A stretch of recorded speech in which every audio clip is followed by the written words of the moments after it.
Bagong. Mbok menawa pancen wis diajangi jembar karo anak-anake Semar. Ketitik iki malang kadhaone ngarep aku, ora pangling ki Bagong. Heeh, Patih Sengkuni. Lho, ora basa karo aku. Sampeyan tekan iki ajeng napa? Nggawa para Sata Kurawa. Nampa dawuh pengendikaning Kakang Prembandurna kinen besmi Karang Kadempel. Nah, berarti sampeyan tekan mriki ora arep tumindak apik. Ning sumedya tumindak elok. Ala kok olok. Ala ta? Iya, pancen mengkono. Wis kowe rasa ndadak kokean gunem sing tanpa gunane. Saiki ngene, niatmu piye? Iki aku isih membuka dialog menuju perdamaian. Nek kowe ora iso dijak berdamai kanthi apik-apik, ayo wis nuwun sewu, paripaksa aku nuruti sing dadi karepe Patih Sengkuni. Sing bibiti perkara kowe. Lah kok dadi kowe saiki iso muni dijak rembukan sing apik-apik. Mergo aku kilaf. Menungso iki kedunungan ina lali salah apes lan mati. Emosi aku. Durna muni kaya ngono mau aku emosi wekasan aku ora iso meper mubal babaling kanepson nganti aku kurang ajar nantang karo Begawan Durna. Saiki aku sadar bahwa apa sing tak tindakake iki memicu kerusuhan. Mulai ya saiki rembukan sing apik-apik. Bapakku tak tarine piye carane supaya gelem nang Ngastina ora ketamung sedhela. Nek wis rampung pakaryane bapak.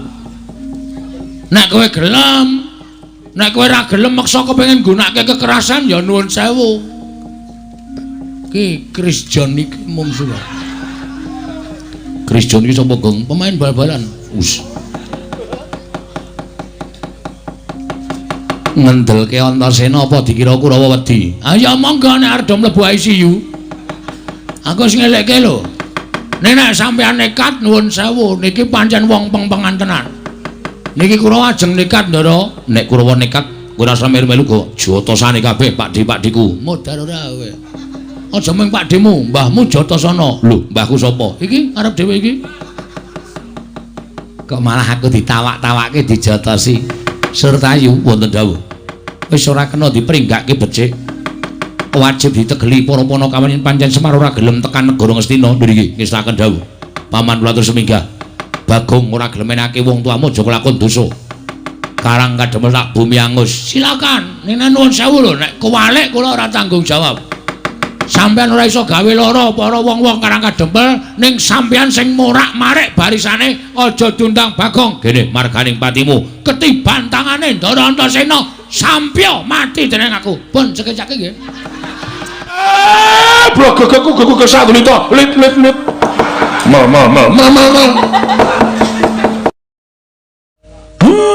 Lah kok iki Karang Kadempel malah kerawuhan lancur Pandhawa. Putra-putra Pandhawa nala gareng. Waduh, Ndara Wisanggeni, Ndara Antasena, Ndara Gatotkaca, Ndara Antarja, Ndara Abimanyu rawuh nang Karang Kadempel. Wah, jan seneng ya ring delok cah nom-nom gagah-gagah ngono kuwi. Wah, ya membanggakan. Gulung pepunden-pepunden lancur Pandhawa do rawuh. Arep ngapa ya, Tru? Ambo. Engko gek gawe kisra ora. Kuwi lancur Pandhawa ki piyayine do tata krama kok. Timbali Pak, wigatine apa? Iya, kowe do anteng dhisik nggih Pak ngestaken dawuh nggih Pak. Ndara Wisanggeni bekti kula Den. Iya. Kakekne Semar tak tampa tiba sepadha-padha kek. Syukur Ndara Antasena bekti kula. Tak tampa tiba padha-padha kek. Ndara Gatotkaca bekti kula. Iya. Siwa Semar tak tampa tiba sepadha-padha. Ndara Abimanyu bekti kula. Iya Siwa Semar tak tampa tiba padha-padha. Ndara Antarja bekti kula nggih Den. Yo, Siwa Semar ndak tampa tiba padha-padha. Ndara Wisanggeni Ndara Antasena bekti kula Den. Iya nala garing tak tampa. Yo, nala garing tak tampa. Ndara Gatotkaca, Ndara Abimanyu bekti kula Den. Iya nala garing tak tampa. Iya nala garing tak tampa. Ndara Antarja bekti kula. Yo nala garing tak tampa. Ndara Wisanggeni Ndara Antasena Ndara Gatotkaca bekti kula Den. Ya Petruk tak tampa. Ya, tak tampa, Truk. Ya Petruk tak tampa. Ndara Abimanyu Ndara Antarja bekti kula. Ya Petruk tak tampa. Ya Petruk tak tampa. Ndara Wisangani Ndara Tasena Ndara Gargata Ndara Abimanyu Ndara Antarja kula ketemu gedar. Suwen, Truk. Tamune 5 bagekke kabeh. Ndak-ndake wektu. Bagong tak tampa bektiku tampa anu pangestuku tampan ana. Nggih, kula pundi? Bagong tak tampa pangestuku tampan ana. Nggih, kula pundi? Bagong nggih, kula pundi? Bagong nggih, kula pundi? Urung rampung, Gong. Wis men wong ora urung ya ming pangestuke kok. Pangan ya ora wareg. Ya ora ana dayane apa-apa. Aja ngece nek pangestune putra-putra ya ana dayane. Ora mungkin. Dayan ana pangestune sugih wingi-wingi, Truk. Nyatane ya kere kaya ngene kok. Enten apa nika ting gruduk rawuh teng Karang Kadempel. Siwa Semar, kula pancen aku ingkang boyong nglawan putra-putra Pandhawa liyane. Kakang Antasena, Kakang Garwaca, Kakang Antarja, Kakang Abimanyu, aku ingkang boyong suman marang Karang Kadempel. Lah, enten apa? Ya mung kepengin mbuktekake kelawan Sasmita ingkang wis tak tampa, Kek. Sasmita napa? Muruhanira ya Siwa Semar. Yen ta watara 7 dina ingkang kepungkur wis anggene kuwi nyumpena. Wonten ingkang kababar kawursita madyaning pasumpenan. Karang Kadempel kene katon padang jinggrang. Bareng tak titip priksa padange mau asale saka Sunarapa. Tumuli aku mlebu jroning Bale Wisma Karang Kadempel. Lah kok katon Kakek Semar kuwi lenggah ana ing pendopo mongko ora sak baene. Sunar ingkang banget mblerengi mau asale saka barang ingkang dipangku dening kakekne Semar. Kula mangku napa? Lampu napa? Kok dadi sumunar? Dudu perkara lampu nanging yen mbok pangku mau Sang Hyang Candra, tegese Sang Hyang Wulan. Dipangku dening kakeke Semar. Malah katon aneh. Pendak-pendak sapa ingkang caket lawan Kiai Semar sarandunging badan wong mau tumuli uga mencorong sumunar tan prabeda kaya sunar ingkang timbul saka raganing kakekne Semar. Mula kang saka kuwi aku pengen nanjihake jane Kiai Semar kuwi duwe sedya apa lan duwe gawe apa lah kok dadi aneh temen Sasmita ingkang dak tampa. Mula tumuli aku nganti karo anak-anak Pandhawa liyane ingkang gelem tak kanthi sowan marang ing Karang Kadempel ingkang wigati upamata kakekne Semar kuwi bakal kedunungan kamulyan. Muga-muga para putra iki bisa kesawapan dayaning kamulyan mau, Kek. Rungokke kuwi. Arep ming batur kaya ngene ning nek diempekke bendara apa ora gleleng. Aku kok mangku Sang Hyang Candra. Sang Hyang Rembulan tak pangku mongko sing ngimpekke Ndara Wisanggeni. Ndara Wisanggeni iki ora baen-baen. Mula iki mbiyen disebut wiji sejati merga tukule dadi wong sing wasis waskitengesti pinter tur digdaya. Ya iki sing iso dibanggake ya Ndara Wisanggeni iki. Waduh. Terus wis krungu aku. Bapak mangku Sang Hyang Rembulan. Gong, Bapak mangku Sang Hyang Rembulan. Arep mati wae. Cangkemmu ki elek terus to karo bapak. Kok arep mati piye? Sing jeneng wong arep mati ki nek ngimpi dadi manten. Ngimpi dadi manten kuwi jarine wong tuwa, jarine percaya kena ora ya kena. Kuwi sing diimpekke kuwi bakale mati. Nek ngimpi loro bakale waras. Nek diimpekke mati dawa umure ngono kuwi diwolak-walik. Nek ngimpi banjir omahe ketaman banjir kuwi bakal kena cilaka. Nek ngimpi omahe kobong kuwi bakal kerejeken. Nek ngimpi omahe ewuh kuwi bakal kelangan. Lho. Ana sing ngandhake nek arep kelangan ki ngimpi nek untune potol, kuwi sedulure bakal ana sing ora ana. Ning ya kaya ngono kuwi gumantung karo kowe, percaya apa ora. Ora percaya ya ora apa-apa, percaya ya apik-apik wae. Wis ngono kuwi. Terus nek Semar mangku Sang Hyang Rembulan iki artine apa coba tak takon. Ayo manut bapak, wong bapak sing diempekke kok. Apa Semar iso ngartekke apa? Ayo mesine iso. Ayo coba aku tak krungu. Werdine apa, Mir? Kok werdine apa mir ora? Impen ki ana 3 lho. Ditakokke sik karo Ndara Wisanggeni, ya kuwi Titiyani, Gandayani karo Puspa Tajem utawa Kacitra, Kasudarsana, Kadorodase. Impene jam pira? Ndara Wisanggeni. Ngimpiku wiwit tabuh loro, mongko aku isih melek. Tengah wengi aku isih melek. Tumuli jam 1-an kae aku mapan sare Bagong. Oh, jam 2 aku ngimpi. Ha kuwi ngapusi. Lho kok ngapusi piye to? Wong turu kok iso ndelok jam. Ngapusi kuwi. Gawe-gawe kuwi. Ora ya ngerti kok ya Ndara ki ngerti. Aku melek ki gagat bangun esuk Bagong.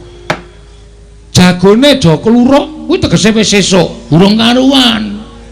Wonten jago sing kluruk sadurunge jam 12 kuwi ana prawan meteng. Oh malah ngerti artine kok, ngerti. Brang wetan wis sumamburat abang tegese wis esuk Bagong dadi impen kuwi wancine ana tegese. Oh, Semar mangku Sanghyang Rembulan. Iya pancen ngono. Wah la elok. Tegese apa le nek kowe ngerti? Semar kuwi arep entuk kanugrahan. Apa iya? Heeh. Deloken nek ora percaya. Kok kowe ngerti? Aku wis nglakokke lakon iki bola-bali kok. Ngono kuwi akhire Kocro.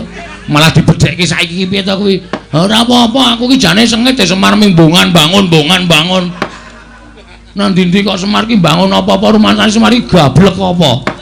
Ha iki sing disuwuni kaya ngono kok mbungan bangun. Semar bangun pendopo, Semar bangun pasar. Oke nang mesti dibangun Semar ki. Ayo ben ayo wong kersane kaya ngono. Ya dene kudu ikhlas lahir batin kok. Kudu iso ngladeni. Ha iya. Mula aku njaluk keterangan karo Siwa Semar, tegese piye? Kula niki lagi rasanan kok sampean wis padha prisa. Ngaten? Kula niki wau rembugan kali anak-anak kula nek pengin bangun desa. Ning jebul syarat sing sinasmitakaken dening dewa menika mboten enteng. Lho, syarate apa kok ora enteng? Syarate kula kudu iso kenggonan pusaka 3. Pusaka 3 apa? 1 Pustaka Jamus Klimasada, 2 Sekar Wijaya Mulya, angka 3 Pusaka Kyai Nenggala. Monggo anak-anak kula niku waune do cing clemong saguh. Sowan teng Amarta Ndarawati lan Mandura, ning bareng tekan Mandura do rebutan. Ora ana sing wani ngadhep sinuwun Mandura. Lah niki nek sampeyan rawuh mriki ming ajeng ngempek kamuktenipun Semar niku mbok perkara mukti munggah derajat, munggah pangkate mboten. Ning mukti sampeyan kula kinten ming kudu melu uyung-uyung anyeng kuyung marang gegayuhane Semar. Niku sing dikarepke sasmita sing mangtampa Ndara. Kacarian putra lamun kawekasan Eka Wisanggeni Maya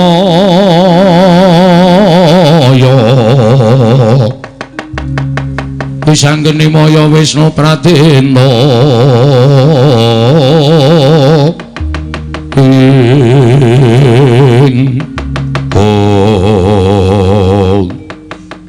yen mung bab perkara kuwi aku sago mbantu kek.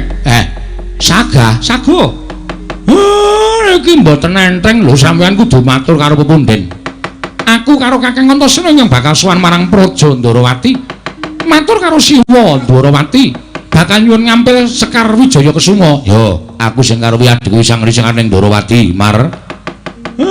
Mengke nek kengwa mboten maringake nek wakku Ndarawati ora maringake disuwun ngampil karo kakekne Semar, tak kira tak anggap Siwa Ndarawati iku ora ngerti lelabuhane kakekne Semar. Mula wis dadi ceping tikat nek nganti ora maringake rawuh rantas malang-malang bakal tak putung. Sampeyan mangke adu arep kali Ndara Sencaki, aku ora wedi karo mak cilik garba ruji. Siwa Semar, aku awadiku Abimanyu sing bakal budal marang negara Ngamarta. Nyuwun ngambil pustaka Jamus Klimasada marang Siwa Kuntadewa. Lah sing teng Mandura yen pancen dikeparengake aku tak budal ning Mandura ya mung aku ora duwe kanca. Wah Semar aku golekno kanca. Ah niki Bagong sing selo. Kowe selo to, Gong? Selo aku. Piye napa? Kon ngapae? Nderek Ndara Antarja ning Mandura. Wah, bajigur kok kowe nang. Mbok ngomongi ngarep sik muni tiwas mempeng aku. Kapan kuwi? Saiki mangkat. Demen bathuk ureng. Ngopo? Demen to? Ngapa to? Anget to? Heeh. Iki aku tok arep masuk angin, Reng. Masuk angin kok arep krasa. Krasa no meriang awake. Bagong ora gelem nderek ndara Montorjo tak sepatani masuk angin selawase urip. Cangkem memer. Mbok sing apik. Lho kowe iki karo bapak kok usak penake dhewe bapakne dicangkem-cangkemke. Nek omongi wonten mencotot e. Karo anake kok tegele kaya ngono sepatani masuk angin seumur hidup. Piye bayangno aku terus umris-umrisen selama hidupku piye? Apa ora mesake aku? Ayo mesake. Ayo mulane bapakku nek omong kan nganggo aturan. Apa lambene ditempleki potensio? Men ngopo? Men nganggo aturan kok sampe naik dhewe. Saguh ora. Aku ya lara, Pak. Saguh ora. Lho, lambeku wis garing. Saguh ora. Mataku tinggal pire, Pak? Iki saya parah ketoke, Pak. Nek ora saguh ora apa-apa. Ning aja ngaku dadi anak Semar. Wah, berat iki. Wis, Dorontarjo. Piye, Bagong? Kali kula nggih? Yo. Ning ora jajan. Lah ndelok ora. Wis pahit iki. Tekan kono-kono nganti ora disuguh. Ya mesti disuguh prasmanan enak-enak ngono kok. Wah, wis cilaka iki. Nggih, nderek. Yo mel aku ya, Bagong. Nggih, siap, oke. Ntar Dorontarjo. Aku ku ambles bumi, kowe pengen ngrasake ambles bumi ora? Oh ya pengen. Aku ku ambles terus ora tau bumi sing tak ambles. Bola bali ya ambles blas. Kira-kira ana kesempatan blas. Ning udu bumi ya wis ora apa-apa mengko ambles bumi karo aku nggih. Iso ngayomi iso. Asik. Wis di pengalaman anyar truk tak mangkat. Mugi-mugi sedaya sami rancak nggih Ndara. Rekat lampahing rata tanpa antara. Prateng sukuning arga ram kang tumingal.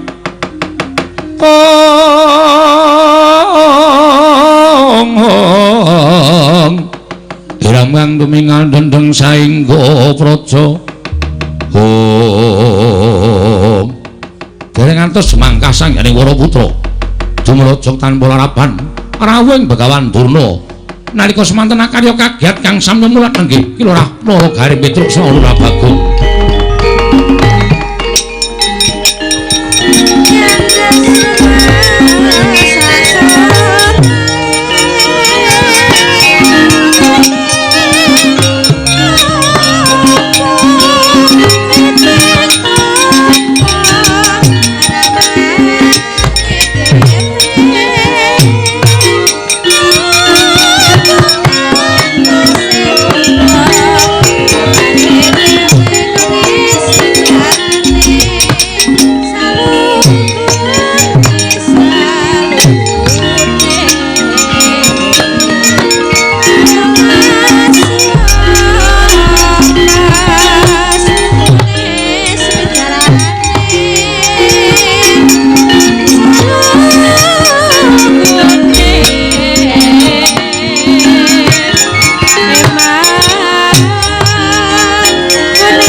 Menika mboten pangling Begawan Durna ingkang rawuh sami wilujeng mremban.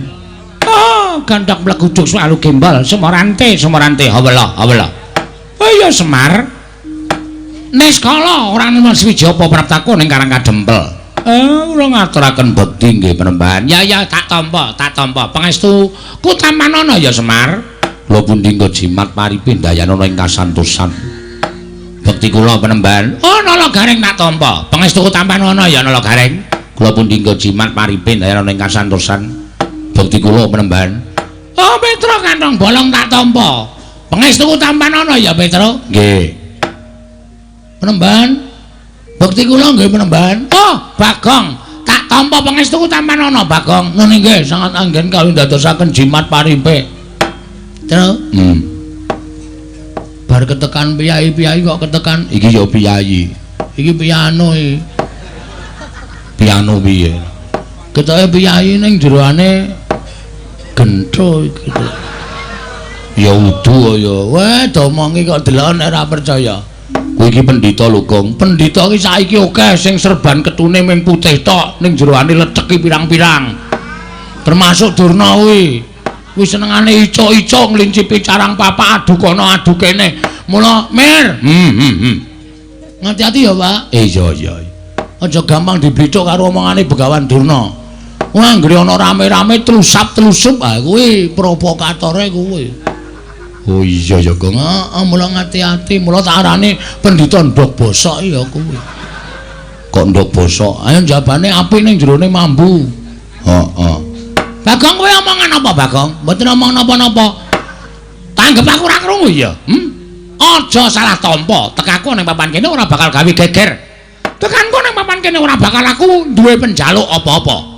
Ning aku minangka dadi dutaning anak Prabu Duryudana supaya sowan ana ing Karangkadempel, sowan bapakmu Semar. Enten apa? Kok aneh. Sinuwun Ngastina menika Nalindra Gung Binathara. Kok utusan panjenengan mung rawuh enten Pedukuhan Karangkadempel. Niku rak jeneng aneh. Nek lumrahe nek duwe sedya mung kantun nimbali kula sowan. Wong kula menika namung derajate ngaceplik. Kula menika namung batur. Ning kula menika tansah ngestu padha dhateng pernatan hukum negari Ngastina. Ya, Semar ning kanggo jaga marang sakabehe ingkang diutus Begawan Durna sowan marang ngersaning Semar Badranaya. Matur suwun Panembahan. Wigatosipun. Iki ngene ya Semar. Nalika semono aku tinimbalan dening anak Prabu Duryudana. Kaget atiku apa to wigatine dening Begawan Durna tinimbalan mongko ora dat sabene nimbali karo Begawan Durna. Tumuli anak Prabu Duryudana paring dawuh karo Begawan Durna. Bapa Panembahan, mboten kanyono-nyono kula menika nyumpena bilih Semar Badranaya abdi ngamarta menika mawa cahya badanipun.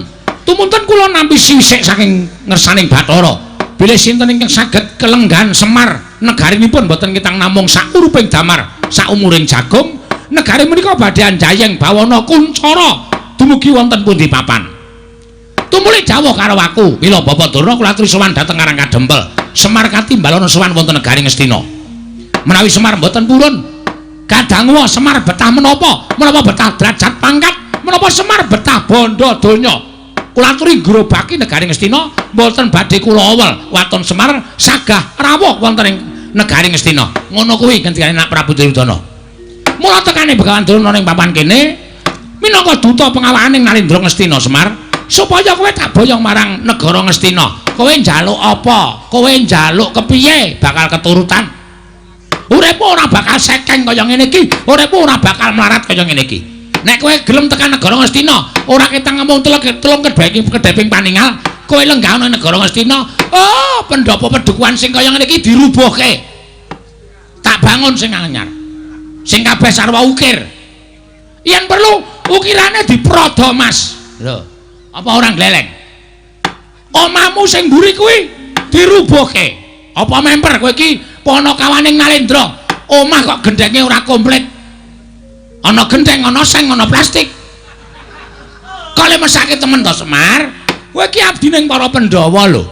Kowe abdi anak-anakku Pandhawa. Lah kok uripmu isih sekeng kaya mengene, uripmu isih sarwa kekurangan. Mula wektu dina iki mujudake sawijining kalodhangan.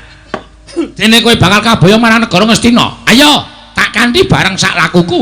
Jaba kawis tak cawisake kereta kencana ing atase ming batur, ing atase ming Panakawan, kok dadak dipethuk nganggo kereta kencana. Kuwi nek ora saka tresnane anak Prabu Duryudana marang kowe ora bakal kelakon.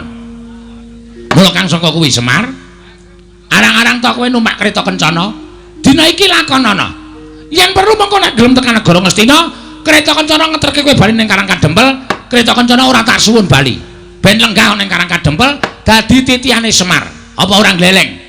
Semane negara Ngamarta kok nitih kereta kencana. Kereta kencana sing kembari, kereta kagungane Anak Prabu Puntadewa. Lho, apa ora moncer? Apa ora moncer? Kuwi nek kowe gelem. Wandene kowe ora gelem. Yen ngono kowe pancen badal dawuh Anak Prabu Duryudana. Monggo pernatan negara Ngastina, sapa sing badal marang dawuh Nalendra Ngastina bakal nampa pahukuman ingkang sakmurwat kalawan keluputane. Apa kelakon kowe bakal dihukum dening Anak Prabu Duryudana merga kowe ora gelem budal marang negara Ngastina. Terus? Tata-tata lho, Terus. Siap. Itu iki rembugane mulai memanas iki. Kowe apa aku? Manut. Sing mangsuli kowe aku ya manut, aku ya wani nek Rudurna. Aku ya wani. Aku wae ya, Gong. Kowe apa aku? Aku wae. Engko sing bengok kae ora keturutan. Ya wis men ya, ora apa-apa, wong biasane wis kowe aku wae. Oke, kowe wae ya, Truk. Apa aku wae, Truk? Wani apa kowe? Wani. Wis ora doting clebung aku tak wangsulan. Pun sewu penemban. Kula niku didhawuhi sagah-sagah mawon. Ning nek sakniki kula dereng iso. Lho, sebabe ngapa kok ora iso? Mergi kula nedeng gadah damel. Duwe gawe apa Semar kok ora ulem-ulem kowe? Duwe gawe apa? Apa dikira Begawan Durna ora iso nyumbang? Apa dikira Nalendra Ngastina Prabu Duryudana iku ora iso weweh karo kowe? Lah kok kowe ora ngaturi marang priyaga-priyaga negara Ngastina? Niki dudu ewuh perkara kula duwe gawe niku mboten. Ning niki ewuh kula niku kula duweni panjangka. Panjang kamu apa? Panjangka kula inggih menika mbangun desa. Loh, mbangun desa? Nggih. Lah niki lancur-lancur Pandhawa pun sami lenggawe enten mriki Ndara Wisang, Ndara Antasena, Ndara Garukaca, Ndara Antarja, Ndara Abimanyu niku sire pancen ajeng bantu kerepotan kula. Lah nek kula niku duwe gawe kok kula tinggal lunga niku terus kula mengke disebut pengarep sing ora tanggung jawab. Kawula kula padha sengkut gumregut. Kawula kula padha banting raga meres keringet. Kok kula enak-enak lenggan sila tumpang kendangan dengkul teng negara Ngastina niku terus kula disebut menungsa sing pripun kula tak takon. Ora mboten adil nek carane kaya ngoten niku mula nek saged diparingi inah. Inah. Sapa inah sing endi kuwi maksude? Inah niku wektu. Oh, wektu. Nggih, nggih. Wektu inah sawetara pirang dina, pirang sasi. Nek saged pertengahan tahun 2020. Niku kula ketoke nembe sela. Pertengahan tahun 2020. Kira-kira kuwi isih ana sing njaluk lakon bangun desa ora ya Semar? Nek ora ana cocok ora ketemu karo aku. Ning nek ana, kuwi iso terrealisasi. Tegese kowe iso ketemu karo aku. Ning nek ora ana meneh, njuk kapan ketemu karo aku? Kowe aja gawe kagol kogel ning atiku lho Semar. Kowe aja gawe mangkel ning atiku. Wang sulamen kang ngomong ngono mau, sayekti kowe mung nolak alus ngarang apa sing tegal parangake Begawan Durna. Lah nek kowe nolak alus karo keparangane Begawan Durna, apa kelakon dosa? Kowe bakal nampa apa hukuman saka negara Ngastina. Cilik kowe bakal tak bondo tanganmu, tak krincong sikilmu, gedhe kowe tak lebokke pakunjaran. Gedhe-gedhene kowe nampa hukum pidana pati Semar.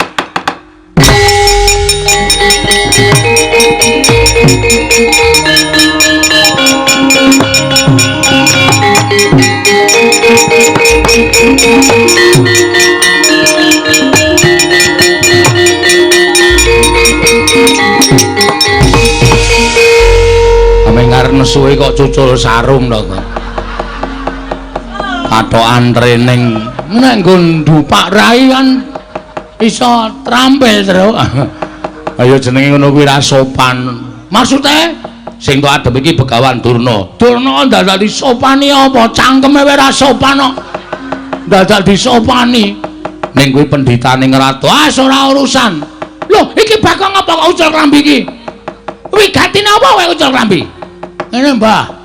Aku arep rembugan karo kowe. Rembugan perkara apa? Rembugan kata-katamu sing terakhir iki mau. Kowe muni piye mau? Balenono muni piye? Nek Semar ora gelem tak bayane negara Ngastina, Semar nglanggar pernatan hukum negara Ngastina. Semar bakal tak rangket, tak bondo, tak krincung sikile gedene Semar tak hukum pati ana negara Ngastina. Ha iki sing terakhir iki aku sing ora seneng. Aku sing ora pati seneng saiki aku tak takon, Karang Kadempel iki kebawa ke perintah negara ngendi? Negara Ngamarta, tegese kuwi di luar batas negara Ngastina. Wong sing urip di luar batas negara Ngastina kok entuk hukum pernatan negara Ngastina kuwi aku tak takon. Kuwi pasal pira, Dur? Hah? Iso ngomong kira kowe? Neng kene aja main ngrembug hukum. Ha iki SH. Waduh. Ya Pak ya. Iki sarjana hukum nyepelekke. Kok gawanane sempritan? Hakim garis hakim. Oh. Meng bal-balan. Data sekolah hukum garang. Nek kowe ngrembug perkara hukum ning ngarepe anak-anak Semar, kewirangan kowe, Mbah. Ora sepangkean kowe. Sampeyan ngomong sampe nek dhewe niku nganggo nglirik ngiwonengen, nonton ngarep mburi. Suasanane piye? Kowe iki nang ngendi? Mburimu wis apa sing lenggah? Ndara Wisanggeni, Ndara Antasena, Ndara Gatotkaca, Ndara Antarja, Ndara Abimanyu. Kuwi nek muni tak dawuhi, aku nyekel sempritan prik brus remuk sampean. Loh, iki putu-putuku. Antasena kuwi putu anake Werkudara, Garkaca anake Werkudara, Antarja anake Werkudara. Werkudara ki muridku, Abimanyu ki anake Janaka. Wisanggeni anake Janaka. Kuwi murid-muridku kabeh. Tegese iki putu-putuku kabeh. Ngene, Mbah. Nek masalah bapakne iki murid sampean terserah. Nek rak putu-putune ora murid sampean. Perlu bukti. Den, apa? Lha Antasena? Piye? Nek enten wong model ngeten iki apike duduki. Modal ora kowe. Antasena? Piye, Mbah? Kok omonganmu kaya ngono to, Nger? Aku ming manut karo pernatan Karang Kadempel. Lan aku sowan mrene iki wis masrahke awakku karo kakekne Semar. Nek kakekne Semar paring dawuh apa-apa karo aku nyendikani. Loh, kowe ora manut karo Semar? Bagong ki anake Semar. Apa sing didhawuhke Bagong aku nyendikani. Upama kowe iki didhawuhi kon nutuki aku ya gelem wong aku mbahmu. Ora gelem sebab apa? Modar kowe. Ora menang nang kene Dur kowe. Arep kowe iki nggawa Kurawa segelar sepapan ning nek wis aku kaya ngene iki wis nganggo kathok trene abang ngene iki. Tak taleni apa jenenge iki? Tampar putih ngene iki ngati-ati, hati pine tanggae tak sikat tok. Nyolong kok dipeng-pengke gong ora.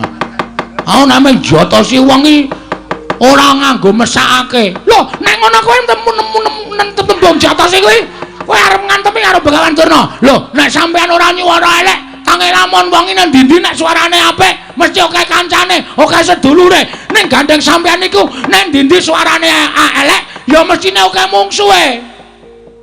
Wong ora jongjong lho. Awak gemes wis. Anggere koke ngomong ciak dhewe. Diciaki diantel. Oh, ora model kowe. Nganggo kata-kata sing modern ben wong milenial iki ngerti. Ya Mir? Apa Mir kok cungar-cungir? Kowe ra adus pirang dina. Tonya wae. Masane aku iki sedina adus ping 4 e. Pasang ciduk. Kowe lah, kowe gong, kowe karo bapak kok wis ben nengke wae. Piye teruske ora? Lho. Saiki ngene, nek pancen kowe dadi pepalange bakal durung bakal mbayar Semar. Sirmu piye? Karepmu piye aku manut? Oke, kasar wani alus wani, Mas. Ora iso ndadakku ki ngomong. Bagong ki wonge piye-piye wani, padangane wani, petengane apa meneh. Kowe ngejawab apa kowe? Aku ngerti kok kowe omongane kendel ki mergo nggawa Kurawa. Ha ya. Nek nek ora nggawa Kurawa kowe nang ndi meng dingklu. Pesen es teh ora wani ndengangak kowe. Mergo kowe jiri asline. Nek nek nggawa Kurawa wah cangkemmu kaya mercon. Car. Ning ora ana nyatane. Boyongen Semar. Rangkai dhisik. Mayate Petruk. Lho, Gong, Ora apa-apa, ora apa-apa dengkulmu kuwi ora. Mangane mayitku ora wong mayite kanca-kanca. Lah itu dengkulmu mlocot ora? Hah? Langkara batange Bagong. Wah, ora usah lole-lole. Ora urung empren gantil to. Ayo sirmu piye? Nek manyan mani karo bekan ngono, ora nek kene papane wong neter kateten. Lho, karepmu nanti metu jaba. Ha iki. Iki aku ora seneng iki. Pendhita mulang bab sing elek. Nek wis ijab wis resmi ya metu jero. Aja metu jaba. Iki jenenge dosa. Sembuh ora omongan.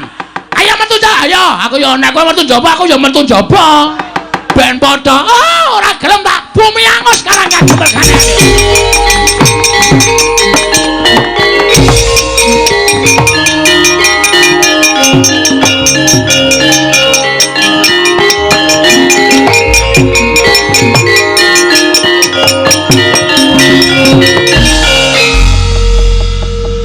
Ha iki jenenge wong ora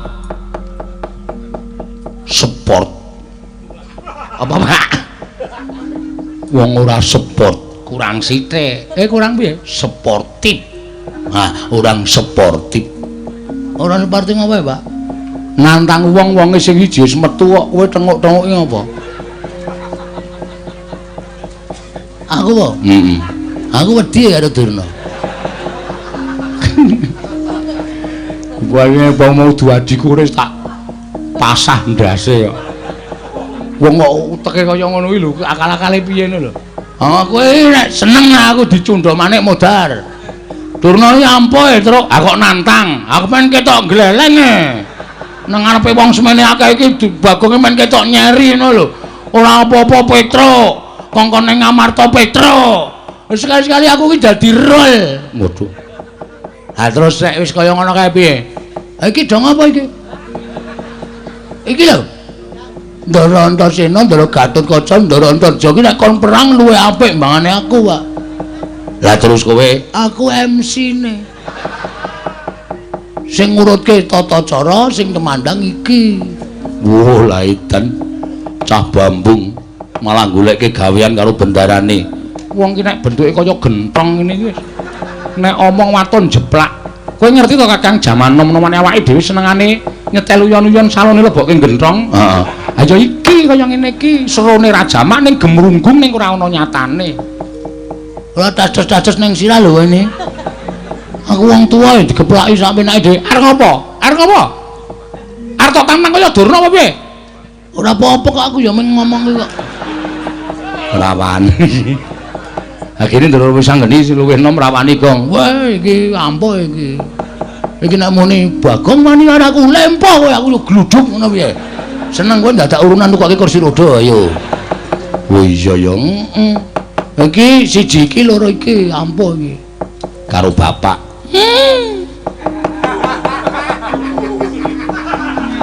Sajake kok maido. Ndalu tak sepatani apa piye? Sepatanmu ki nek mandi nang aku. Wis wingi-wingi aku rekoso uripe, Pak. Kowe nyepatani aku ping pira? Bagong ngrekoso. Ah wis ngrekoso ket biyen. Dadak tok sepatani. Bagong lempo. Pancen aku ora iso mlaku rong dina mergo asam urat. Ora mergo kowe nyepatani. Pancen menur siji ki nek karo aku pancen wani tenan. Gus Ndara Antasena, Ndara Gatotkaca, Ndara Antarja. Sadurunge sampeyan tindak teng negara Ngamarta, Ndarawati lan Mandura, mbok kula njaluk Karang Kadempel ditentremke. Ya, njaluk pangestu ya, Kek. Njaluk pangestu Siwa Semar. Njaluk pangestu Siwa Semar. Kula tak undurke ni Abimanyu rasa melu-melu. Sing rusa-rusa wae sing kemandang. Iya, ngati-ati Kakang Antasena ya. Yeah.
rasaku bebantu karo Kakang Antasena kek. Ah, ampun.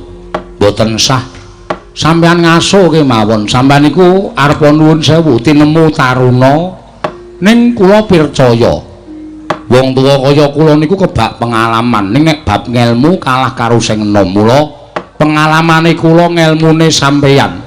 Mengki rak ketemu dalan metu kagem ngrampungi perkawis menika.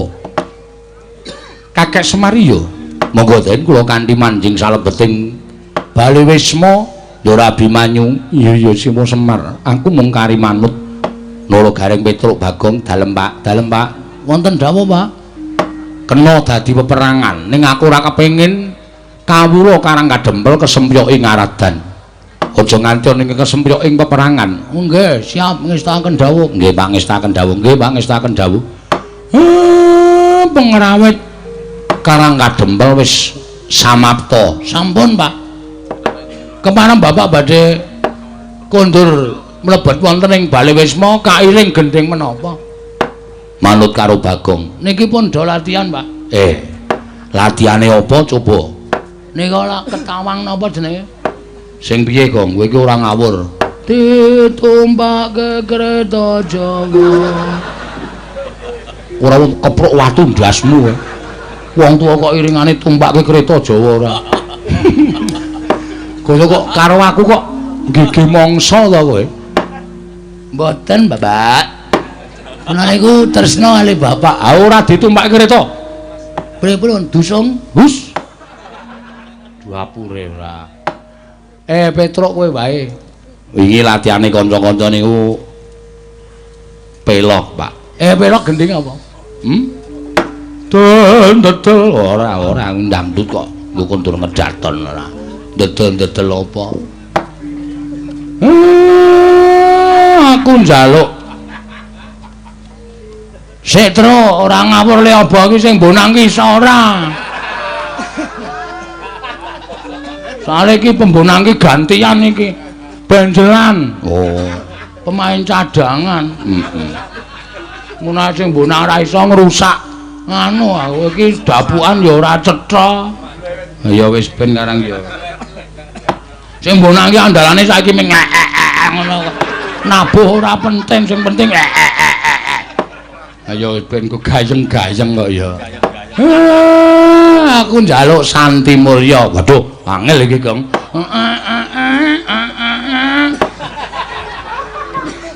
Peksi kuwung ora. Monggo.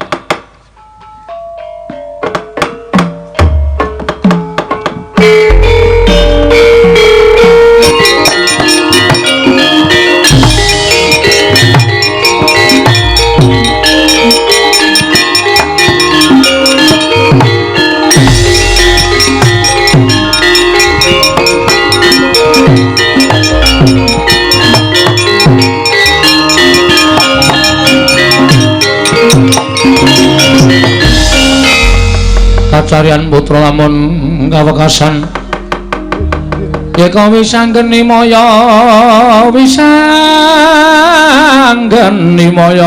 Pratenda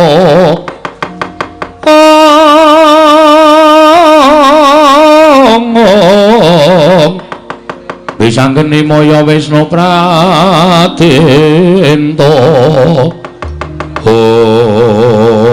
Gong non iki mau sing nantang Eyang Durna kowe. Heeh, anu nggih. Kae sawangen rantak-rantak lakuning para Sata Kurawa. Iki wis didhawuhi dening Begawan Durna ya Eyang Durna. Menerana ing Bali Wiswane wong tuamu ya kuwi Karang Kadempel. Kaya aja jireh ya, Le. Utawa kaya aja wedi ya, Gong. Ora mboten ajeng wedi. Bathuna, tak tutke mburimu nek pancen Kurawa ora kena dikandhani ora sampe melu jotosan iki. Siap, kula methoke. Wah, mleleng iki aku.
Kawak keperanggul mungging ayuda kepapak bawat nyobentar kepapak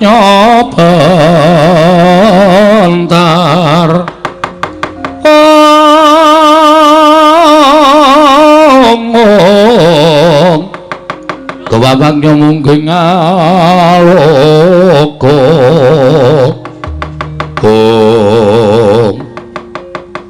mbok menawa pancen wis diajangi jembar karo anak-anake Semar ketitik iki malang kadhaone ngarep aku ora pangling ki Bagong. Heeh, Patih Sengkuni. Lho, ora basa karo aku. Sampeyan tekan iki ajeng napa? Nggawa para Sata Kurawa. Nampa dawuh pengendikaning Kakang Prembandurna kinen besmi Karang Kadempel. Nah, berarti sampeyan tekan iki ora arep tumindak apik. Ning sumedya tumindak elok. Ala kok olok. Ala ta? Iya, pancen mengkono. Wis kowe rasa ndadak kokean gunem sing tanpa gunane. Saiki ngene, niatmu piye? Iki aku isih membuka dialog menuju perdamaian. Nek kowe ora iso dijak berdamai kanthi apik-apik, ayo wis nuwun sewu, paripaksa aku nuruti sing dadi karepe Patih Sengkuni. Sing bibiti perkara kowe. Lah kok dadi kowe saiki iso muni dijak rembukan sing apik-apik. Mergo aku kilaf. Menungso iki kedunungan ina lali salah hapes lan mati. Emosi aku. Durna muni kaya ngono mau aku emosi wekasan aku ora iso meper mubal babaling kanepson nganti aku kurang ajar nantang karo Begawan Durna.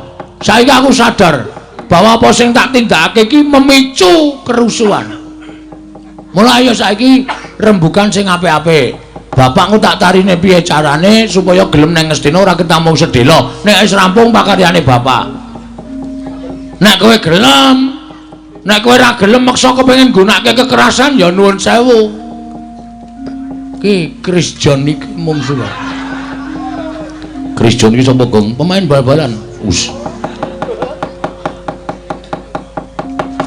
Ngendelke Antasena apa dikira Kurawa wedi? Ah ya monggo nek arep mlebu ICU. Aku sing ngelekke lho. Nek sampeyan nekat nuwun sewu, niki pancen wong peng-pengan tenan.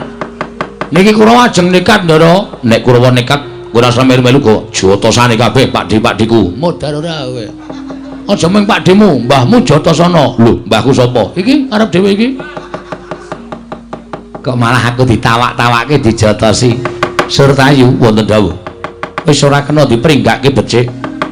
Wajib ditegeli para Panakawan yen pancen Semar ora gelem tekan negara Ngastina mriki ngestaken dawuh. Paman kula atur sumingga. Bagong ora gelem menake wong tuamu aja kelakon dosa. Karang Kadempel tak bumi angus. Silakan, nek nuwun sewu lho nek kewalik kula ora tanggung jawab. Sampeyan ora iso gawe lara para wong-wong Karang Kadempel ning sampeyan sing morak-marik barisane aja diundang Bagong. Gene marganing patimu ketiban tangane Ndara Antasena sampya mati dening aku. Pun sekecake nggih. Wong edan ora. Nantangi kok njur minggat. Ayo Pakdi nek arep kepengin kewirangan mungsuh Antasena kene marganing patimu kowe Antasena.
Kabake Gong tak tusuk. Mangkel aku. Sampeyan candak sirahe? Terus diwalik set. Si Surtayu wis Antasena, Antasena. Bluk. Kena dada. Tembus. Tembus apa lagi dekoke? Tumbal tak usung nak nyum. Nyem-nyem. Wah, asik. Bareng wonten tumbak tak dudut samploke sirahe. Surtayu men iso salto kaya sampean mau lho. Heeh. Malah kula melu mencelat e. Jenenge kowe urung kukuh bakuh. Durung sentosa awakmu. Jan gleleng tenan. Seneng aku. Gemes ya aku karo sampean. Wonge uncul aku uncluk. Kaya wong petuk. Petuk dasmu. Temandang ampun ra jama-jama. Rampungi, rampungane asip mangkat jalan.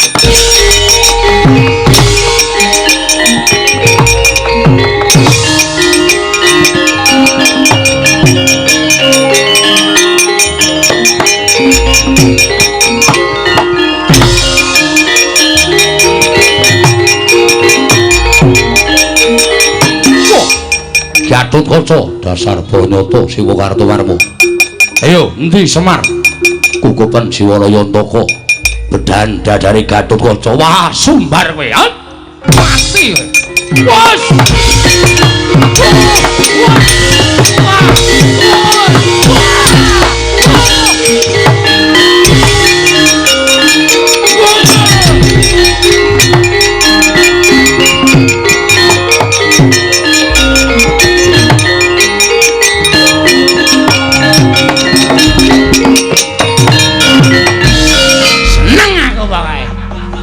Wae ndek idola dhewe-dhewe. Bagong idola Ndara Antasena aku nek ora gemes aku. Wae karo Kangres kemuni. Tampile ra jamak-jamak. Kartomarma iso bablas. Iya ngono lho Galeng. Nggih. Rampungi Ndara. Yo.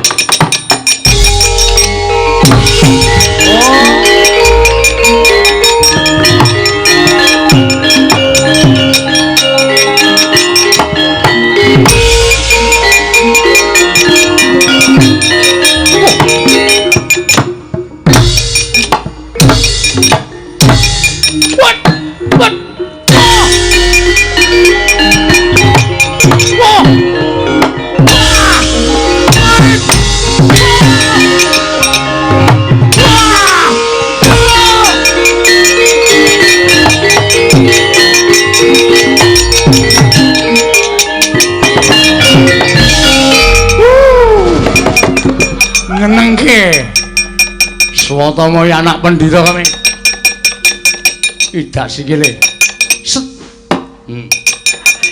waduh mati aku candak sih iso wok banding halo seneng aku Iya. oleh Swatama ngantem yes ora ana apa-apa setuk yes wok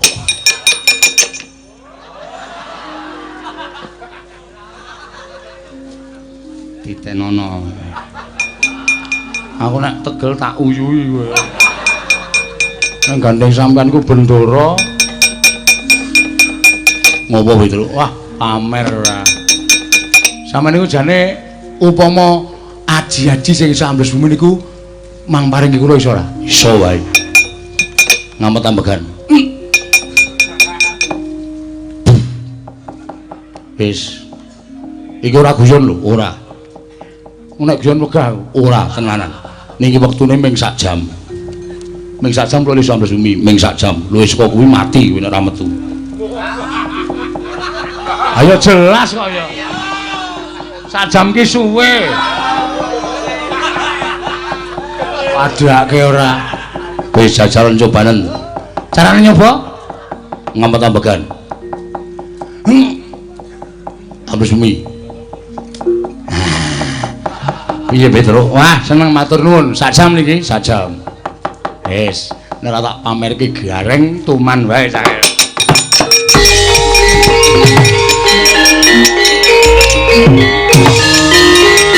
Ayo terus deh. Samberi ngono ya. Samber kabeh. Ayo, ayo. Ayo, Dara. Dara. Kowe ngerti perang Ndara Gatotkaca? Wah, ora ana tunggale le. Ora ana tunggale. Wis ngambah Dirgantara. Kurawa pirang-pirang modar kabeh. Ya kok seneng Ndara Antarja. Lho, dasarmu apa? seneng karo Ndara-Antarja iki diciprati kekuatane. Masa? Heeh. Contone? Wah. Beda celeng ki. Tar, Truk. asem iki. Munggah sik. Ngene iki. Dadi ana bejane dhewe-dhewe. Mangsae ra. Karena endi sae?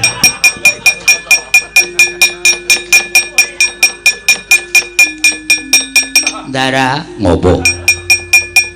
sakit manahku lho Ndara. Mergane. Petruk niku ngalem Ndara-Antarja ingkang neraka. Heeh. Petruk niku diciprati kekuatane Ndara-Antarja. Kekuatan apa? Iso ambles bumi. Ndara, kula nyuwun terbang Ndara. Ono nang omah telu. Ora terbang solawatan. Terbang munggah lho Ndara. Nyuwun Ndara. Yo, niat tenan. Niat Ora singunen. mboten. Merem. Ngambet-ambegan.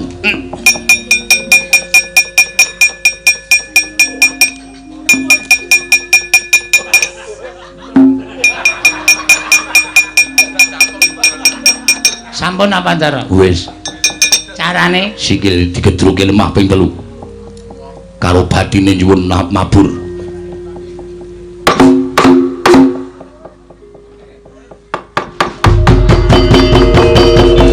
modar kowe truk. Wah, gleleng aku. Madake.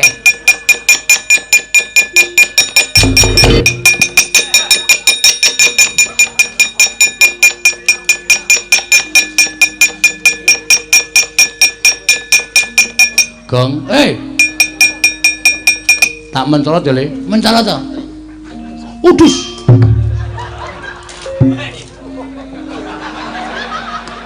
Terus nek mati iki mbok pamit. Truk. Ngapa? Edane kowe entuk ilmu orang-orang sing ngendi? Ilmu orang-orang apa? Bagus sama selep. Iki lek ku nyuwun Ndara-Antarja ya. Aku iki rak do mumpung perang iki Ndara-Antarja iki ngetoke aji-aji iki dadi suwuni ra apa-apa.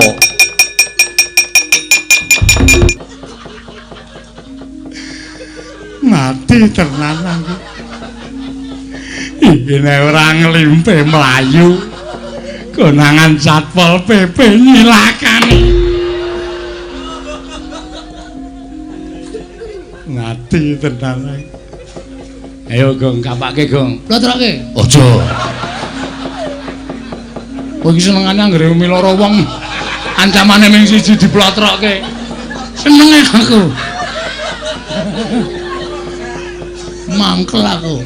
Apa aku Bagong? Kowe arep metu ngendi kowe? Kowe metu bumi, Petrus saiki iso ambles bumi. Kowe arep metu dhuwur, gareng iso mabur. Helikopter 2 harap segera menuju ke tempat pertunjukan helikopter. Modal ora kowe. Wis tak kanu nganggo brek-brekan ngene iki. Wis ora bakal iso piye-piye kowe. Kijang 2 Aduh, aku njaluk ngapura Bagong. Kowe tak ngapura ning Kurawa Jabali. Hah? Iya. Anggere ana sing kemliwer nang kene, cucuk indasmu. Ya, Tru? Komandan Angkatan Darat. Linmas. Wah. Komandan kok Linmas ki apa? Linmas ya Tru. Kowe iki nek ora ngerti rasa sok omong to, goblok ning gaya. Oh kuwi penting aku kowe. Ngayal padahal. Wah, jantoban aku. Komandan kok Linmas. Ayo komandan iki golek sing dhuwur, misale apa Maijen, apa Letjen. Lan sak piturute kok Linmas. Ayo mulai kowe.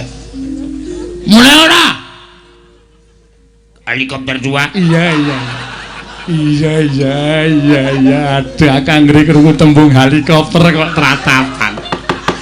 Iki nek ora bali ngrekada wis tak mulih Kurawa tak jake bali kabeh.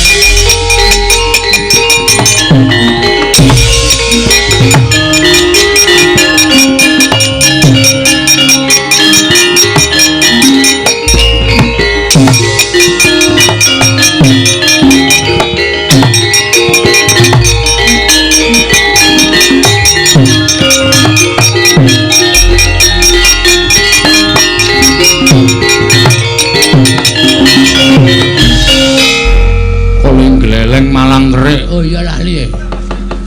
Aku ki sing menehi kadigdayan karo kowe kok Malang Kerik. Nang ngapunten arang kesupen. Weh.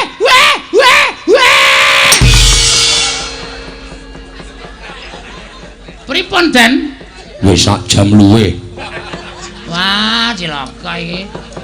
Aku ora wis sak jam kok ora medun. Ati gendengke. Cilaka iki.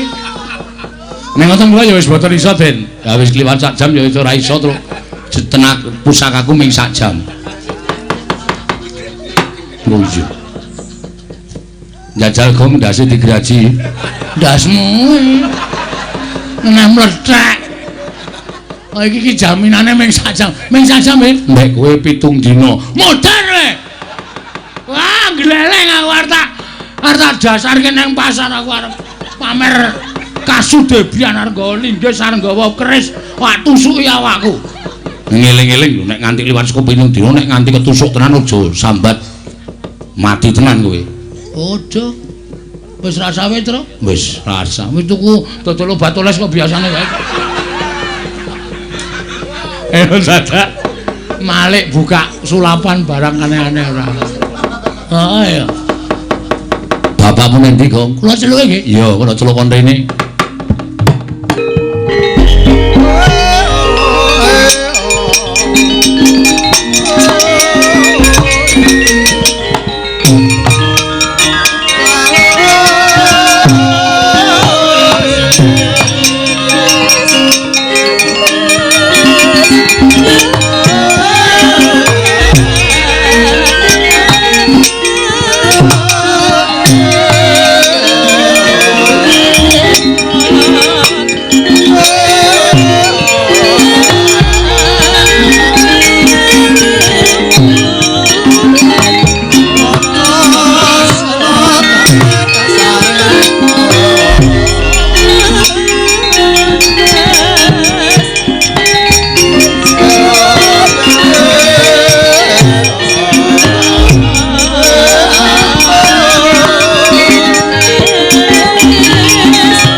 Den prayitna semuriris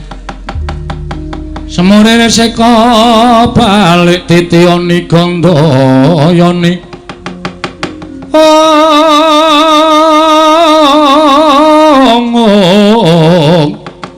Trisanya purnama sasi gilar-gilar aku dawuhmu nyendikani kayak saiki paringa dawuh sapa sing tok dawuh supaya mboyong pusaka sing mbok butuhake. Wae ora pun dibadhum rata. Ndara Gatotkaca teng Ngamarta sampeyan teng Ndarawati, Ndara Antarja teng Mandura. Wis tenan ngono nggih. Yen pancen kaya mengko aku njaluk pamit. Siwa Semar dina iki budal marang negara Ngamarta. Wah aku njaluk pamit budal marang negara Mandura. Aku nyuwun pamit tak nganti adik kula nang Wisanggeni. Budal ning Ndarawati yo kek ngatos-atos ning ampun dadosaken pasulayan lho. Nek ora pareng ya wis ora apa-apa. Ning wadene sampeyan wantun nggih monggo. Ning kula nuwun namun ngantos ninggal tata kami ya. Ngono Kang mlingi kene Semar ya ngesoke dawuh. Ya Kang mangkat ayo Dimas tak dherekake Yai.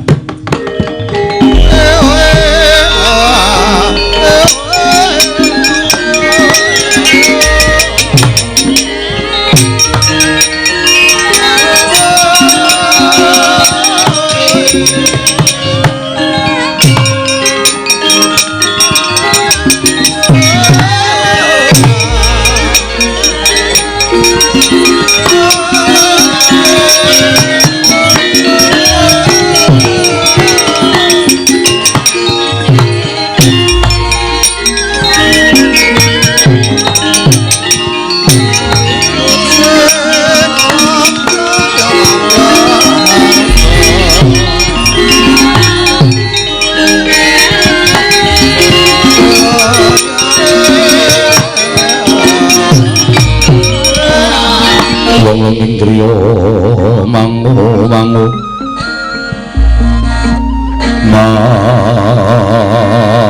mangungkung kanduhan riman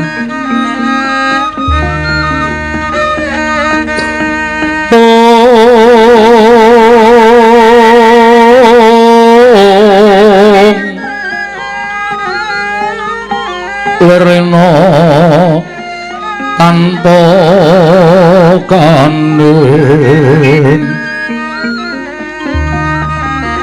yen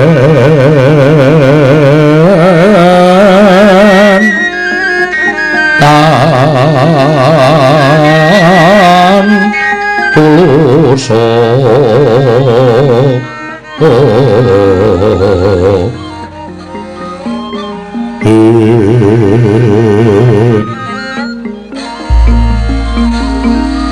amanggo sang tyau Homo nalindra muda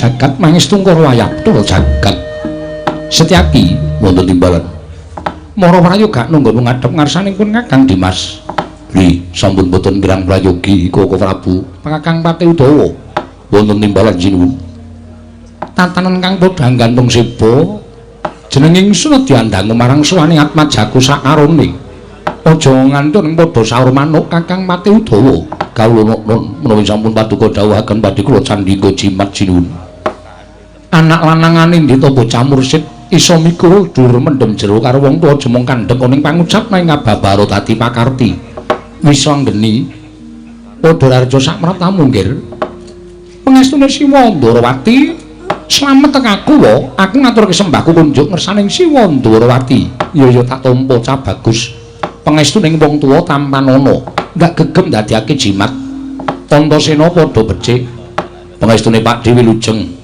aku ngaturke sembahku kunjuk ngersaning Pakdi. Iya. Antasena ndak tampa pangestuning wakmu Ndarawati tampan ana, ndak gegem dadiake jimat. Kulup. Ana wigati apa? Sowan tanpa tinimbalan katon Gita ana wong wigati mara gage matur marang wong atuhamu ing Dwaraka nggir wis anggeni. Ingkang sepisan aku ngaturake bekti marang ngersaning Siwa Ndarawati ndungkap angka 2. Male-male apa wae? Sowanku karo Kakang Antasena kuwi ora kok saka karepku dhewe, kuwi babar pisan ora. Nanging aku minangka dadi pengawakaning Siwa Nayantaka. Lho. Dadi pengawakaning Kakang Semar, iya pancen mengkono. Kosek to. Sira kuwi atmaja ing Madukara, lah kok dadi utusaning Karang Kadempel kuwi wigatine. Ngene ya wa satemene iki ora kok pancen rinantam lelakon iki babar pisan ora nanging kanthi ora kasengaja nalika semono aku sowan ngersaning Siwa Nayantaka ya Siwa Semar njumbuhake kelawan impenku nalika semono aku ngimpi yen to Siwa Semar kuwi ana ing impenku mangku Sang Hyang Candra mongko sarandunging badan Siwa Nayantaka mawa cahya tumuli aku sowan nganti saperangan putra Pandhawa bakal ngenyam kamukten sarta ngrasakake kesawapan dayaning Kyai Semar. Lah kok jebur bareng aku tekan Karang Kadempel. Siwa Semar ngendikake yen to pengin bangun desa. Mongko syarat ceranane ora enteng. Syarat ceranane apa nggir? Pisan geni. Syarat ceranane aku kudu sowan ngersaning Siwa Ndarawati nyeng wigati. Mujudake ruba pepanggil ingkang disuwun dening Kyai Semar. Ya kuwi aku nyuwun ngambil pusaka Ndarawati Sekar Wijaya Mulya. Tak suwun ngambil, tak sowanake marang Kakang Nayantaka ana ing Karang Kadempel. Yen diparengake matur nuwun, dene ora aku nyuwun pangendikaning Siwa Ndarawati yen ta ora ngeparengake Sekar Wijaya Mulya, tak boyong marang Karang Kadempel Siwa Kresna ya Siwa Ndarawati.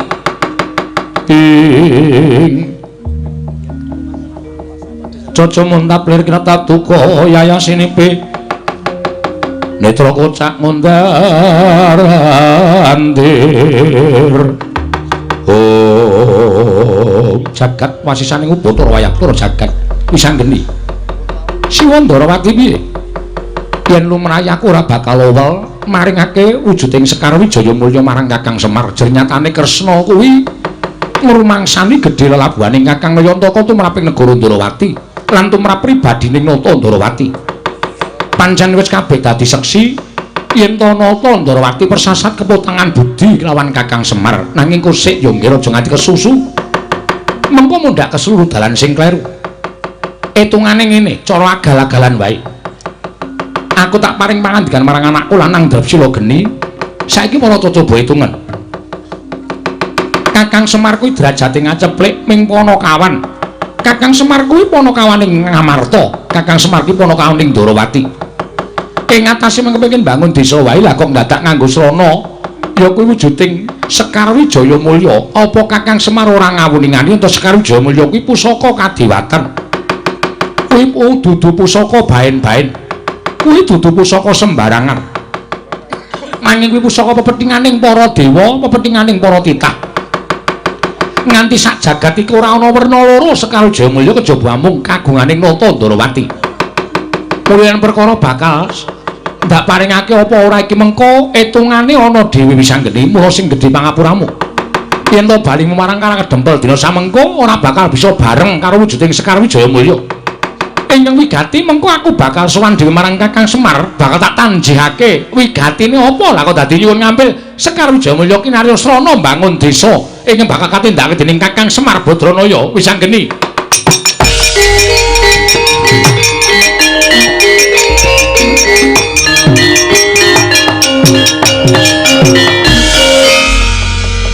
Ade iki rasan dadak kok nuwun sewu kakehan pengendikan sing tekan kono-kono sing jane upama tak onceki aku malah rada ngendikane Pakde sing tak ngerteni Pakde paring dawuh yen to Nata Ndarawati kepotangan budi karo Siwa Semar kuwi pancen kabeh kepotangan budi saiki hitungane ming mang paringke apa ora lho iki piye iki wae sapa ora ngerti aku sing penting Pakde paring pangandikan diparingke ora nek tak paringke matur nuwun nek ora aku wis diweni Purbawasisa karo kakekne Semar lho Purbawasisane apa nek ngandhu ora diparingake aku diwenangke ngampuk ning Ndarawati lho kose sabar lah kok dadi kowe arep ngamuk Ndarawati iki kose Antasena iki rak negarane wong tuamu to ngerti lah kok dadi kowe ngancam karo Ratu Ndarawati iki anggepmu kowe iki sapa kowe iki mung sak anakku lho kowe iki men banyuku kok wani nantang karo wong tuwa ki apa kowe ora nyawang Ndarawati ki akeh senopati Antasena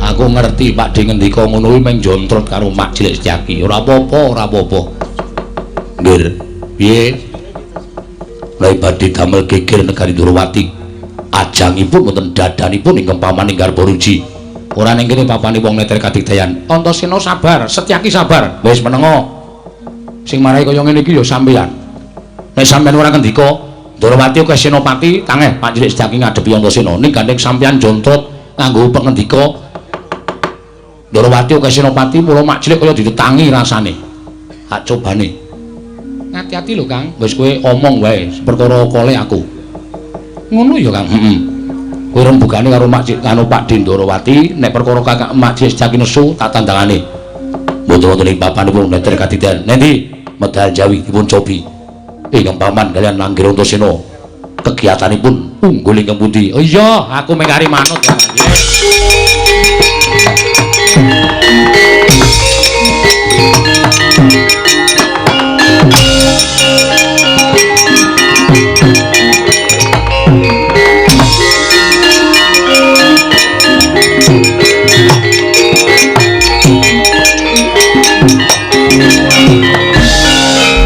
pancen ngadepi wong loro kae pancen kudu sing prayitna ngati-ati waduh sinuwun lajeng kados pundi negari Ndarawati dados ajanging pasulayan Kakang Udawa wonten dawuh reksanan Datulaya lho nggih Aku tak nututi sing padha bondo itu kena iso tak pisahe nang padha regejegan.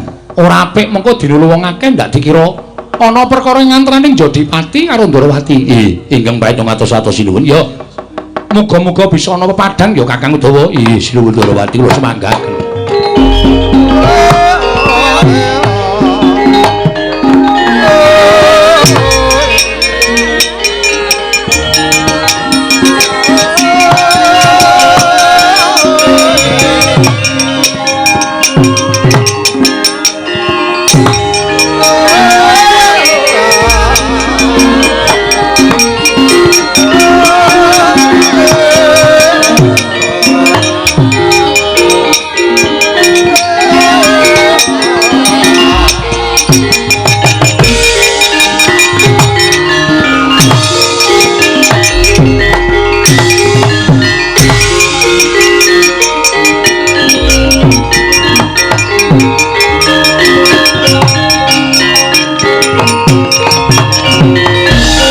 Setyake tinunun gatanira wirang tumandang setyane ku garwanira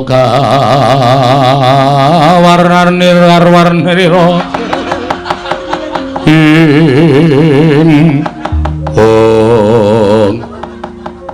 nek wedi aja wani-wani nek wani aja wedi-wedi Macile nganti ketrikel-trikel suaramu mboten sakakean gunem. Ayo nek pancen Rangga Antasena lumuh digawe becik arep gawe geger negara Indrawati ajange dadanipun ing pamaning Garbaruji. Ya aku ora marahi lho Pak Raden. Nek sampeyan ngejak Gojek tak ladeni. Neng kene ditemtokke aku kelakon boyong Sekaruja Mulya apa ora monggo nggih kula radosi.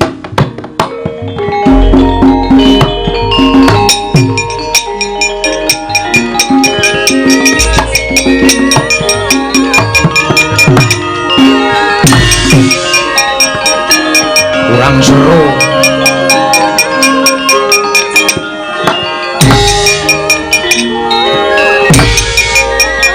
ayo Macile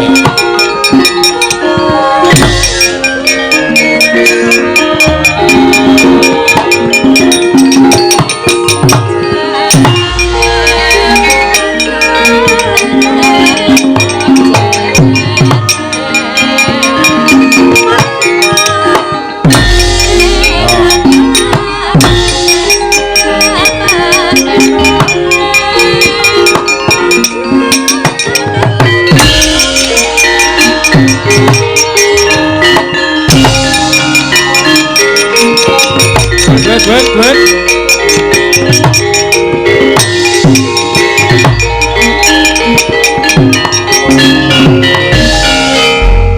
Ngantem tangan siji ora tak rasake kok sajake ngrapal Jaya Kawijayan. Mabruk ning diadaku kok semprepet. Lagi iki Antasena diantem kok iso sesek napasku ya. Macile, tak kira kowe ngejak Gojek ning jebul tenanan ya. Njaluk ngapura nek aku mentolo karo kowe lho Macile.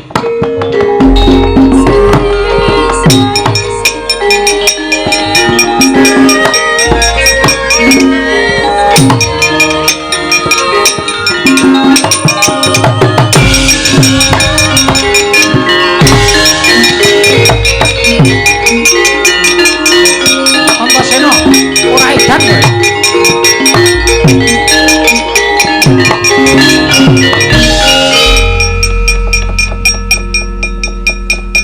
Prabu kula dipun tulungi. Kok sik tak jalukke tamba aja meneng wae.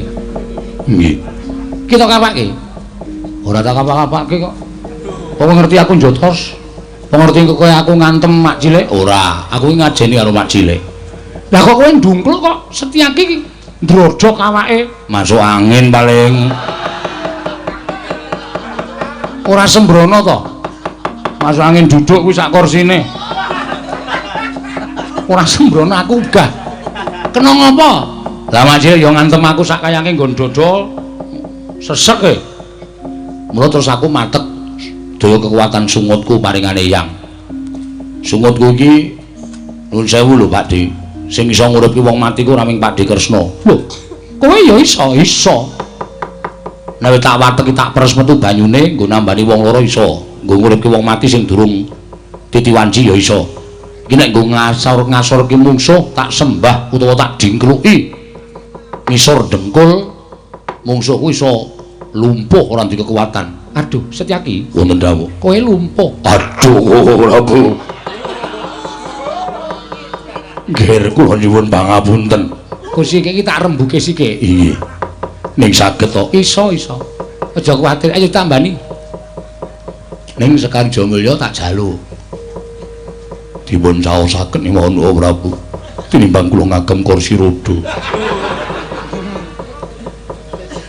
Tak paringke ning nek wis rampung dibalekke ya. Ya, ora bakal kok Kakekne Semar ki arep tumindak sing ala. Nek nganti Kakekne Semar kuwi duwe niat elek tumrap Sekar Jayakusuma, tugelen gulune Antasena. Tenan? Iya. Omonganmu tak cekeli lho Antasena. Cekelono. Asli aku ora bakal ngapusi. Kresna sinayeng manggelung mintonaken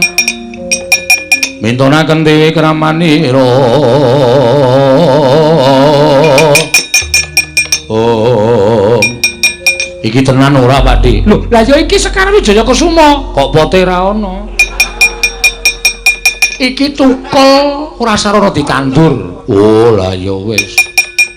Tak boyong ya. Iya. Wis anggeni kaya apa ning kono? Ni, apa Kang? Rene. Kembang diwenehke, diboyong. Lah iki macile kena ngopo? Lumpuh, mbok mau kena gejala stroke. Ora iso tambani. Nggih, dipun tambani, Nggih. Iya kok sike. Rasa kesusu. Pusaka iki digawa, aku tak nambani macile Setyaki. Wis. Rumangsaku kok iso nggo mlaku ora, Lek? Ora iso. Ngobah ngono. Saged nggih sekedhik. Madheprana iso mengkurup ora? Saged. Badhe pun menapaken. Lho, sonte. Ah, sama. Werna-werna ora. Ya, waras ya, Lek. Sok meneh aja nganu, kekuatan ki ana sak dhuwuring langit isih ana langit. Sak dhuwure wong ampuh isih ana sing luwih ampuh, sak dhuwure wong pinter isih ana sing luwih pinter. Aja sok gleleng. Sampun nggih. Wis keng ngadeg. Waduh, matur nuwun kula nyuwun pangapunten. Ayo padha-padha. Badhe nyuwun pamit ya. Iya, Antasena sing ati-ati ya. Ya. Ayo nibalini Sekar Jayakusuma digawa. Ayo, Kang. Badhe nyuwun pamit. Siwa Ndarawati aku nyuwun pamit. Ya. Ngger sing ati-ati aja kaya bocah cilik ya kulup.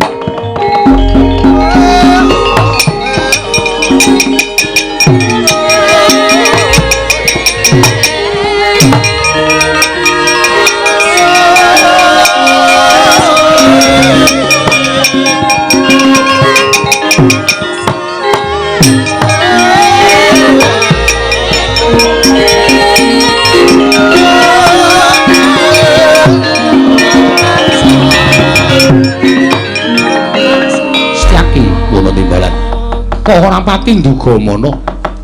Ana petungan-petungan ingkang perlu tak cocokake kawon kananing Kakang Semar. Oh iya. Kajeng paringipun kowe tunggu praja ya. Kula mboten dipun parengaken nderek. Ora usah. Sagedakan iki kowe ora usah. Nderek tindakipun Kakang. Nggih, nistakaken dawuh. Namung ngatos-atos kok Prabu iya. Aku tak jujuk ning karang kadempel kaya ngapa to kahanane dening Kakang Semar kok panjaluke werna-werna. Nggih, kula sumanggaken paduka Kanjeng Prabu. Iya, Setyaki.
Inggih.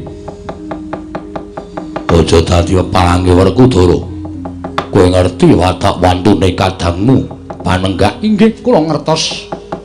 Namung menawi ngaten menika kula badhe ikhlas nataken dhateng pejagesang kula. Natake kanggo sapa? Kagem anak kula Gatotkaca. Bocah ora ngerti tata krama aja mbok labuhi. Ndak gedhe ndase. Ya ajare ora pati-pati lere yen durung kutobat karo wong tuane. Kula ingkang nyuwunaken pangapunten, Mas. Wah, Inggih, kula ingkang nyuwunaken pangapunten. Mergi menapa? Namung badhe anambak dhateng pinten-pinten raosanipun para kawula ingkang sami priksa jenengipun Kakang Mas Mulasara dhateng putra piyambak. Menika rak mboten sae to. Mangke kinten ingkang putra kaliyan tiyang sepuhipun menika mboten rukun. Mboten gathuk tuwin mboten mathuk ing pemanggih. Tumunten kula nuwun sewu ingkang ngumbar dhateng mubal babaring nepsu malah sing tuwa menika rak mboten prayogi.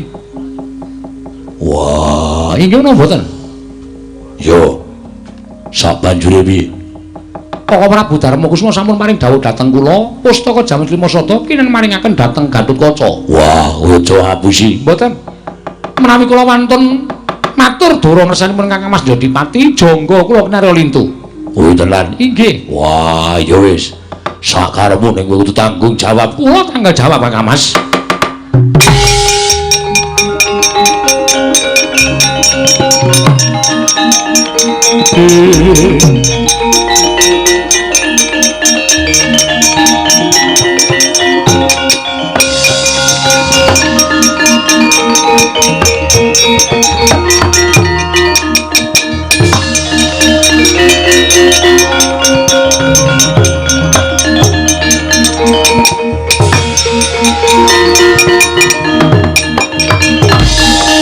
Abimanyu Gatotkaca wonten timbalan paman. Wonten dawuh paman. Pustaka Jamus Lima Sada keparenging Wakmi ngamarta kowe ingkang kudu ngasta. Nggih, ngestaken dawuh. Reksanana aja nganti tiba ning astane wong kang kurang tanggung jawab. Mung butuh kinarya syarat ya cukup syarat wae wis paripurna kondurna. Nun nggih ngestaken dawuh budhal, ngestaken dawuh Kanjeng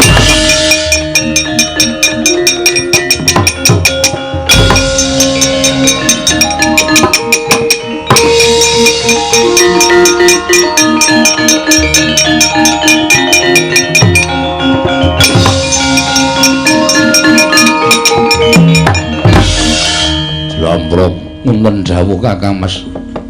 kaya ora mentala. Weruh lungane pustaka Jamus Lima Sada kepareng paduka hayo ning Karang Kadempel. Karepe Semar piye? Monggo Kakang Mas kula dherekaken.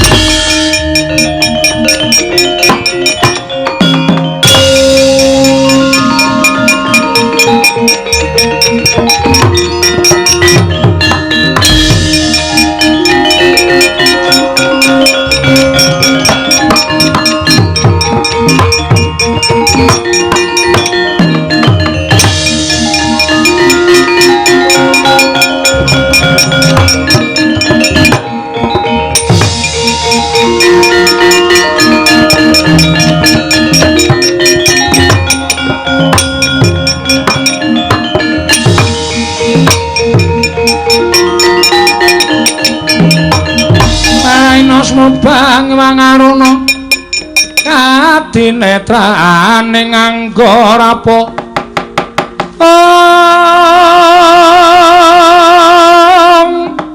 sabdaning kukila ringkani kara saketer kene dunganing kunglir wuwuh sing pini panca ila jagat dewa Bathara Antarja iki kasinggihan kula ingkang sowan kepareng ngaturaken sembah sumengkeping pangabekti kula kunjuk ya tak tampa gawe gedhening atiku ora liwat pangestu ning wakmu Mandura Tambanana kula pun dinggo jimat paripin dayaning ingkang santosan janur gunung kadingaren nggon musuwana negara Mandura eneng apa Antarja mugi andhatosna ing kawuninganmu kula dipun utus dening Kyai Semar Badranaya inggih Siwa Nayantaka lho diutus dening Kakang Semar kasinggihan mekaten wigatine namung badhe wonten sukaliraning penggalih Paduka Prabu amaringaken ngambil pusaka Mandura. Lho.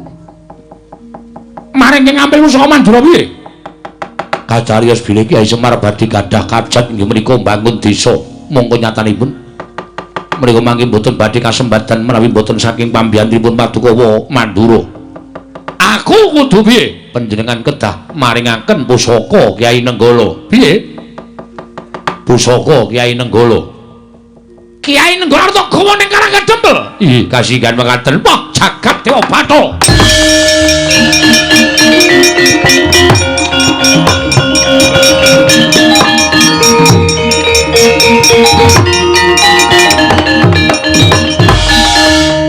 Antarsa wonten timbalan. Mesine kowe iso mikir. Kowe wis dewasa, Iso ngulir budi ing ngatasé Kyai Nenggala kuwi pusaka kadewatan. Ora pusaka baen-baen, ora pusaka mung salamaking pusaka nanging pusaka kuwi pusaka kadewatan diparingake marang Nata Mandura Prabu Baladewa. Lah kok dadi drajate Semar wing arep bangun desa iki dadi anggo syarat pusaka kuwi. Semar iki wong gerang ora iso mikir. Yun mampun to. Nyatanipun ngendikanipun Kyai Semar kados mekaten bali. Nun bali. Lho kersanipun Paduka Prabu Nundung dhateng kula. Kandha karo Semar. Kandha karo Semar. Yen ora bakal kasembatan mbaya Kyai Nenggala. Menawi ngaten menapa kula kedah ngrudha paripeksa dhateng Paduka Mandura. Piye? Menawi ngaten menapa kula kedah ngrudha peksa dhateng Paduka Mandura. Mergi menawi ngantos kula wangsul mboten beto Kyai Nenggala. Lingsem raos sing manah kula ing atase kula menur satriya. Dipun utus mboten saged ngrampungi karya. Menika raos kula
budhal ning Karang Kadempel. Monggo Kakang Prabu kula dherekaken.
Janjane piye to niyate? Lah kok anak-anak Pandhawa mbok utus supaya nyuwun pusaka 3. Pusaka ke pusakaning Kaka Prabu Mandura lan pusakane Kyai Prabu Darma Kusuma. Ya, piye Semar jane keterangane piye Semar? Wah, Dipol. Karepmu piye? Astunipun niki mung dienggo syarat. Lah iya. Syarate syarat apa? Mergi kula menika nampi sasmitaning dewa. Jawata badhe matedhakaken kanugrahan ingkang winastan Wahyu Pamongagung. Wahyu Pamongagung nggih. Lah syarate kudu nglumpukke pusaka 3 niki. Pusaka 3 niki wis mlumpuk teng Karang Kadempel. Muga-muga niki syarat wis sah. Teges Wahyu bakal mandhap. Lho, lah banjur sapa sing arep nampa Wahyu? Kula piyambak dereng ngertos, Ndara.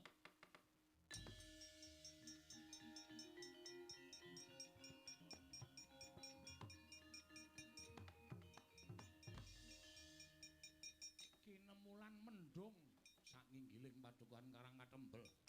Angen danu kaya bakal jawah dres. Jroning Karang Kadempel parandening mangke ana kilat sak gebiaran ingkang nganyigar punang mendung. Tengah biak nyareng itu muruning Wahyu kalih werni Sang Pamongagung manjing anggane keluar Semar tuwe nata Ndarawati.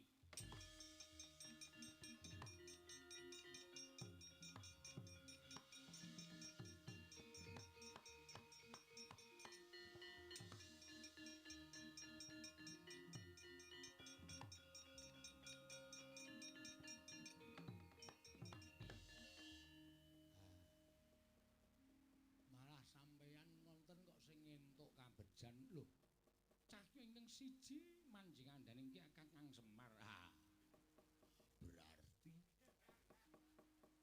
Wahyu pun manjing enten angganipun ingkang abdipun Semar kalih Sinuwun Ndarawati.